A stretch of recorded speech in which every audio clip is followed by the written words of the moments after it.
Boa noite, eu sou a presidente da Lumon, Manuela Naspolini, e hoje estou presente com a nossa vice-presidente, Isabela Alwar, a diretora comercial, Ana Júlia Coppi, diretor de produção, João Lino, nosso outro diretor de produção, Guilherme Máximo, nossa diretora de RH, Camille Tobias, e a diretora financeira, Gabriela Zurzanello, para a nossa assembleia do ano. A nossa estratégia competitiva genérica adotada foi de liderança no custo total. Optamos por essa estratégia conforme o modelo de Michael Porter, que busca reduzir custos em toda a cadeia produtiva, operando com eficiência e preços competitivos, sem comprometer a qualidade mínima esperada pelo mercado. Essa decisão foi tomada com base no cenário de forte concorrência, aumento dos custos de insumos e a necessidade de conquistar mercado por meio de preços acessíveis. O nosso foco foi de reduzir custos de produção, otimizar operações, investir com cautela em diferenciação e ganhar escala de vendas. E a resposta é sim, conseguimos liderar nos custos. Reduzimos o custo do produto vendido, mesmo mantendo a produção a 100% da capacidade. A nossa margem de lucro melhorou, mesmo com preços abaixo da média do mercado. Nós aumentamos o volume de vendas com boa penetração em várias regiões e ainda conseguimos investir em P&D, mesmo que de forma modesta, mantendo o foco no custo. Portanto, executamos com sucesso a estratégia de liderança no custo. Agora, na análise SWOT, o que melhorou e o que não mudou? Nos pontos fortes, a gente melhorou praticamente todos os aspectos. O patrimônio líquido ele continua sólido, mantendo uma nota 7. A nossa margem de lucro melhorou, com redução de custos e aumento de volume. O capital circulante ainda está eficiente, apesar da necessidade de controle do caixa. A participação nas vendas a gente cresceu, principalmente nas regiões onde o preço foi mais competitivo. E a rentabilidade do nosso ativo ainda está limitada, mas em tendência de melhora. Já os nossos pontos fracos, a gente avançou, mas ainda temos alguns desafios. O endividamento, continuamos com baixo desempenho, permanecendo inadimplentes com nota 2.5. Retorno sobre investimentos, melhoramos um pouco, mas ainda não atingimos um ROI satisfatório. Nas nossas oportunidades, algumas foram bem aproveitadas. A exploração da região 3, sim, nós conseguimos vender mais em nossa região, aproveitando o potencial local. A aquisição de máquinas não foi priorizada nesse ciclo, dado o foco em eficiência com recursos existentes. E a sazonalidade ainda nos impacta, mas estamos aprendendo a lidar melhor com o ciclo de venda. Na última, a gente foi até legal. Nossas ameaças, então, continuam presentes, mas foram controladas. A concorrência intensa continua sendo um fator limitante, mas nossa estratégia de preço ajudou a mitigar isso. E a inflação, nós seguimos enfrentando o aumento dos custos gerais, mas conseguimos manter margens com eficiência. Nosso investimento em P&D ainda foi abaixo do ideal, mas a gente deu um primeiro passo com recursos limitados. Então, a gente focou no nosso custo, porém, também investimos um pouquinho em P&D para ter mais algumas estrelinhas do nosso produto, né? Então, a atualização da posição estratégica no gráfico SWOT. Na nossa outra assembleia, estávamos na região de manutenção e equilíbrio entre as forças e as ameaças, e hoje avançamos dentro dessa mesma região com tendência de crescimento. Fortalecemos as vendas, controlamos os custos e aumentamos a eficiência operacional. Olá, eu me chamo Isabela, sou a vice-presidente da Lumon e agora eu vou apresentar o nosso mapa do Balance Scorecard, analisando as decisões que nós tomamos ao longo dos 12 períodos.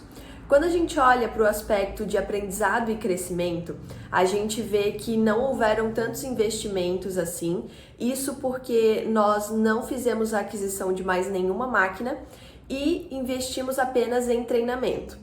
Então, houve sim um aumento dos nossos investimentos, porém não foi tão significativo assim.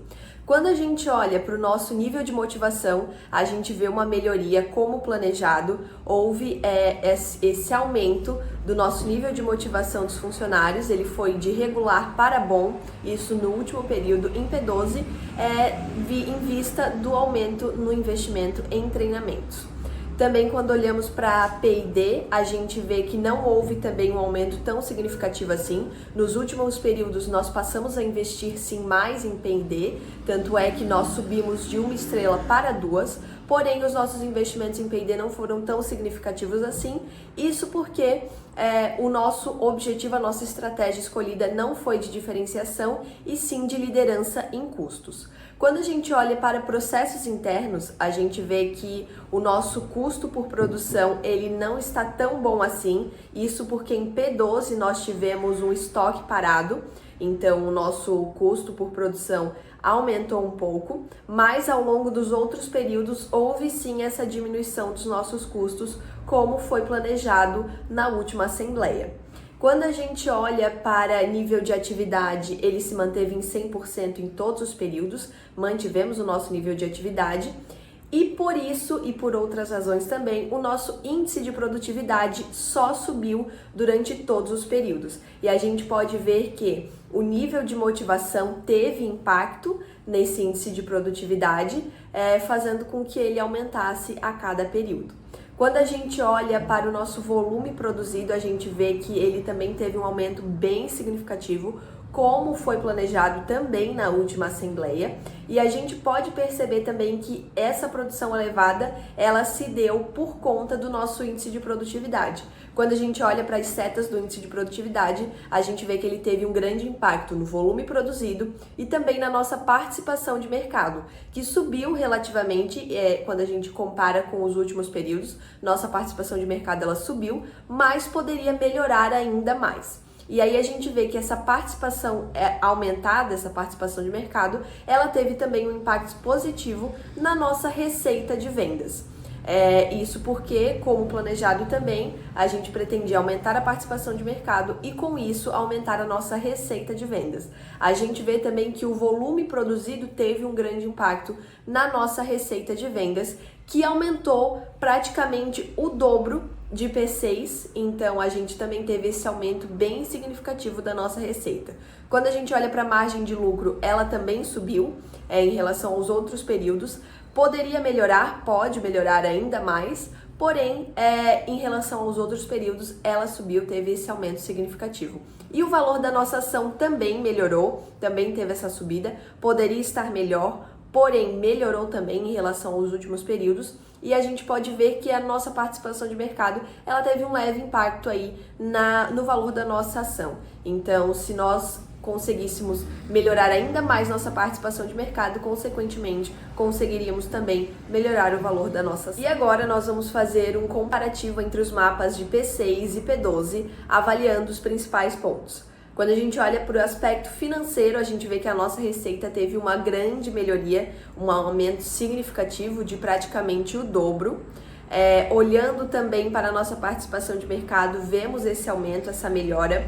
Outro ponto positivo a destacar em comparação a P6 e P12 é o nosso nível de motivação, que era um ponto que nós queríamos melhorar e nos últimos períodos conseguimos subir para bom o nosso nível de motivação, o que impactou no nosso volume produzido, que também subiu bastante de P6 para P12, que impactou na nossa receita de vendas. Então a gente vê esse impacto positivo do nível de motivação sendo elevado, no nosso volume produzido, também o nosso índice de produtividade, que só subiu em todos os períodos, impactando na nossa receita de vendas e melhorando a situação da nossa empresa, que em P6 estava bem ruim e conseguimos, com estratégia e boas ações, melhorar e acabar em segundo lugar em P12.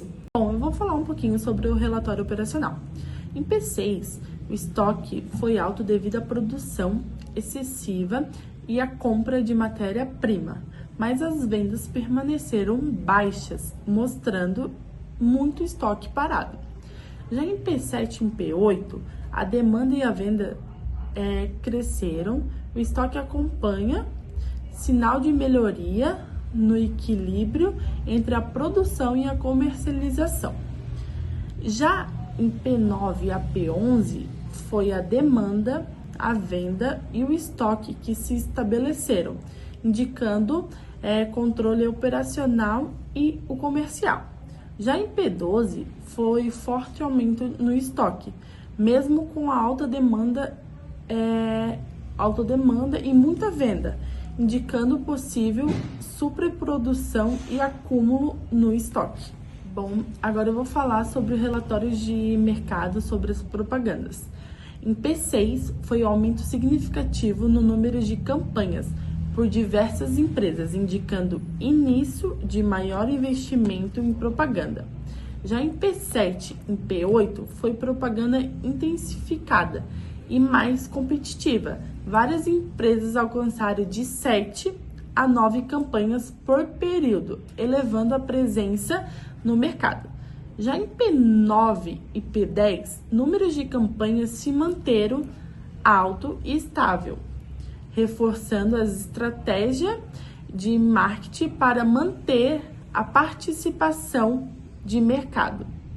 Já em P11 e P12, estabilização no volume de campanha, a gente estabeleceu números de campanha com destaque para algumas empresas, tipo algumas empresas líderes que continuaram com maior frequência publicitária. Bom, então, boa noite, professor. Eu e o João, da diretoria de produção, a gente vai falar agora um pouquinho dos resultados que a gente teve desde a nossa última assembleia. Então, para começar, a gente vai passar um pouquinho da visão geral dos resultados. Então, a gente teve uma demanda registrada de aproximadamente 22.700 unidades, enquanto as nossas vendas atingiram um total de 32.000 unidades. Então, isso significa que conseguimos superar a demanda inicial, atingindo um atendimento médio de 141%. E, em outras palavras, a gente foi além da expectativa do mercado em praticamente todas as regiões, aí seja por as outras equipes não conseguirem suprir a necessidade da sua região. A gente foi vendo pelos gráficos os preços e foi ajustando o preço e vendo que a gente estava ganhando força em regiões que não eram nossa. Então a gente investiu em propaganda, abaixou o preço, para a gente conseguir continuar tirando algumas vendas dos nossos concorrentes. Então, seguindo aqui nas vendas, a gente falar um pouquinho dos destaques regionais. Então, na região 3 e 7, a gente apareceu com um maior atendimento. Então, foi algo em torno de 160%, e que demonstra uma grande aceitação do nosso produto e uma forte presença comercial local. Em seguida, temos a região 2, com 149%, a região 10 com 141%, e o mercado exterior, que para nossa surpresa foi uma surpresa grata que a gente teve. A gente conseguiu vender bastante no exterior, talvez por causa do baixo custo da nossa operação. A gente estava sempre vendendo muito bem e muito acima do que as outras equipes estavam vendendo. E aí, toda moeda tem dois lados. A gente vendeu abaixo do geral na região 6, com atendimento de 120%, e na região 8 com cerca de 127%. Mas ainda assim a gente conseguiu vender bastante, vender uma quantidade legal, que ajudou a gente a sair do buraco que a gente tinha se metido lá atrás. Aqui, fatores que contribuíram para essa nossa alavancagem de vendas e conseguir abaixar o custo de produção. Aqui o que contribuiu para os nossos resultados: ajuste de preço de venda por região, mantendo a competitividade. A gente conseguiu definir os prazos para pagar fornecedor, que a gente estava cometendo o erro de pagar tudo à vista. Então a gente conseguiu parcelar, renegociar as nossas dívidas, e isso ajudou bastante no nosso custo de operação. Também a gente começou a fazer o cálculo certinho da matéria-prima A e B junto do professor. Então a gente parou de comprar matéria emergencial, ter custos extras na operação e começar a fazer tudo bem certinho dentro do que a gente estava planejando, e isso reduziu bastante o nosso custo. Então agora eu vou passar a palavra para o João, que ele vai seguir com o fim da apresentação. Olá, boa noite, meu nome é João e eu vou estar dando continuidade na apresentação como o Guilherme havia falado. Bom, agora vamos falar sobre o mercado exterior. No mercado externo, tivemos uma venda expressiva de 5.516 unidades, com atendimento também de 141%. Isso confirma o nosso potencial de crescimento internacional e a força competitiva da marca fora do país. Como próximos passos, a gente colocou que, apesar do bom resultado, fica claro que ainda temos espaço para aprimorar e precisamos focar no equilíbrio entre a produção e demanda real, principalmente nas regiões onde a diferença foi maior, para evitar riscos como excesso de estoque ou pressão no pós-venda. Para as regiões com maior potencial, podemos reforçar as ações de marketing e ampliar a nossa capacidade de produção planejada. Já nas regiões com menor desempenho, devemos revisar estratégias comerciais e entender melhor esses fatores locais que impactam os resultados. Em resumo, os resultados são muito positivos e nos mostram que estamos no caminho certo.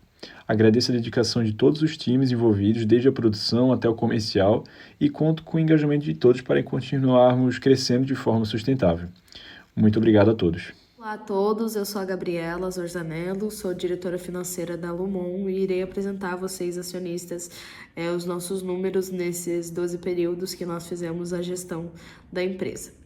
Nós iniciamos a gestão da Lumon com um saldo em caixa de 1.200.000, não possuía valores atrasados, nem aplicações e nem empréstimo emergencial para amortizar. Iniciando pelo tópico de empréstimo emergencial, que foi algo que esteve presente na nossa gestão em alguns momentos, iniciando em P3, com a compra de uma máquina beta, que nós sabíamos que o banco ia fazer o financiamento de 60% do valor da máquina, contudo nós não possuíamos os 40% para pagamento à vista, e como não havia sido programado esse empréstimo, o banco nos concedeu um empréstimo emergencial.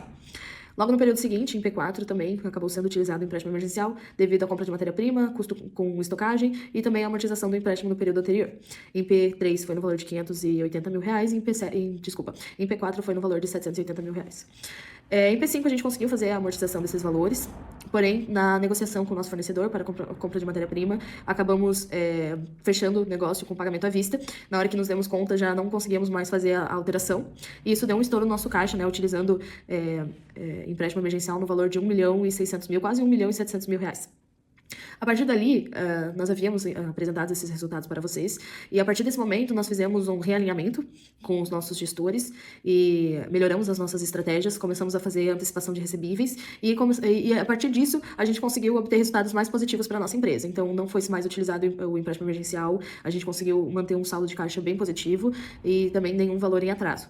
Porém lá em P12, como em P11 no período anterior, a gente fez a aquisição de matéria-prima, porém não foi o suficiente para o período de sazonalidade, a gente acabou estrategicamente deixando a nossa produção em 100% para conseguir suprir a nossa demanda, e com isso a gente sabia que esse fator iria utilizar de matéria-prima emergencial.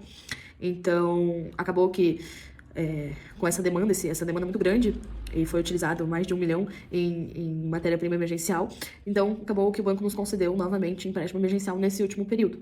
Caso nós continuássemos a gestão a partir daqui, a gente, pela nossa experiência, já saberíamos como nos portar em relação a essa situação. Não é algo que nos deixa assustados, mas também não é algo que nós queríamos que acontecesse, né? Devido à nossa experiência, a melhora do nosso fluxo de caixa, deveríamos ter nos programado para que não acontecesse de o banco nos conceder empréstimo emergencial novamente. Referente às aplicações, nós fizemos uma aplicação apenas no segundo período de 200 mil, e logo no período seguinte a gente retirou esse valor. Depois não fizemos mais nenhuma aplicação. E relacionado aos pagamentos em atraso, em P6, devido à questão que eu havia mencionado anteriormente, além de pegar empréstimo emergencial, nós ficamos inadimplentes no valor de R$964.000. Porém, também, de acordo com as nossas estratégias, isso foi melhorando e nós conseguimos efetuar o pagamento de todas essas despesas, e até finalizar a nossa gestão não houveram mais pagamentos em atraso. Sobre o nosso saldo em caixa, a partir de P7, onde nós conseguimos retomar essa posição positiva, né, financeiramente falando, a gente conseguiu manter ali um valor em caixa entre R$1.100.000 e R$1.300.000, conforme passavam os períodos. Até o P12, onde, devido a essa questão da compra de matéria-prima e valor de estocagem, acabou sendo utilizado todo o valor do nosso caixa, e também foi preciso solicitar o empréstimo emergencial. Bom, esses foram os nossos resultados até o presente momento. Eu acredito que, apesar dos trancos e barrancos que a nossa gestão sofreu em administrar a Lumon, ainda assim nós conseguimos resultados muito positivos. A gente também, além da máquina beta comprada em P3, a gente fez a aquisição de uma máquina gama em P11, né, para nos auxiliar na nossa demanda da sazonalidade, e nós encerramos o nosso ciclo mantendo uma ação no valor de R$ 71,02, que eu acredito que seja um número bem positivo até para vocês acionistas. Então eu me despeço por aqui e deixo a palavra para o meu colega. Olá a todos, eu me chamo Camille Tobias, eu sou diretora de RH da empresa Lumon e hoje eu vou apresentar para vocês alguns dos nossos gráficos de encerramento, né, desse período. E o primeiro gráfico que eu quero mostrar para vocês é o gráfico de produtividade por homem, que está aqui em cima. Vocês podem ver que no último período ele deu um grande alavanco, né? Desde o começo, desde P1, a gente sempre investiu em treinamento e isso ficou ainda mais claro no último período, quando nós chegamos à marca de 42,9 unidades por homem, né? Em P6, na última assembleia que a gente teve, eu apresentei a nossa última unidade que a gente tinha em P6, era 29,27 unidades por homem. E em P12 nós conseguimos alcançar a meta de 42,9 unidades por colaborador.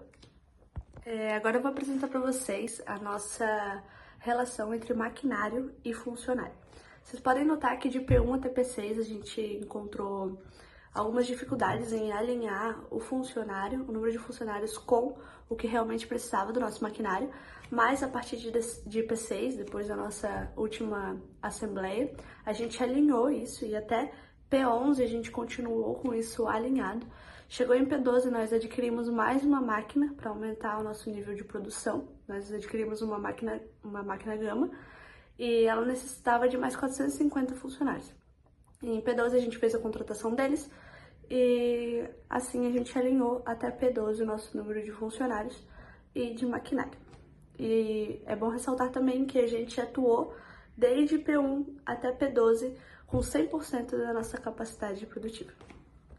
Bom, e por último, encerrando essa parte de RH, eu venho trazer o nosso quadro geral, que mostra as nossas últimas decisões e também como nós entregamos a empresa Lumon. As nossas últimas decisões foram que nós admitimos mais 450 funcionários. Como eu falei anteriormente, nós adquirimos uma máquina Gama que necessitava de mais funcionários. Então, nossa última decisão foi admitir mais 450 funcionários. O nosso salário continuou em 3.150. Nós aumentamos o nosso treinamento para 18% e colocamos participação nos lucros de 5%. Nós entregamos a empresa com 1.000 funcionários, ou seja, a empresa teve um crescimento exponencial. O nosso índice de produtividade sempre foi bom e continuou subindo em todos os períodos, né? E nós alcançamos agora em P12 1,32, nosso índice de produtividade. A nossa produção por homem, como eu comentei anteriormente, chegou a 42,9. A nossa motivação também subiu de regular para boa. E nós não tivemos greve em nenhum momento desse período, né, de P1 a P12, nós não tivemos nenhum tipo de greve. Esses resultados são muito satisfatórios para a empresa, nós estamos muito felizes em ser uma empresa humanista, né, até ganhamos um prêmio de RH, terminamos esses períodos em primeiro lugar e somos muito felizes por todo esse reconhecimento. Nós sempre prezamos pelos nossos funcionários, pelo bem-estar deles e sempre prezamos também pelo seu treinamento, porque nós acreditamos no potencial de cada um e entregamos a empresa Lumon assim. O setor de RH super bem alinhado e esperamos que os próximos diretores que venham aí continuem esse legado. Muito obrigada.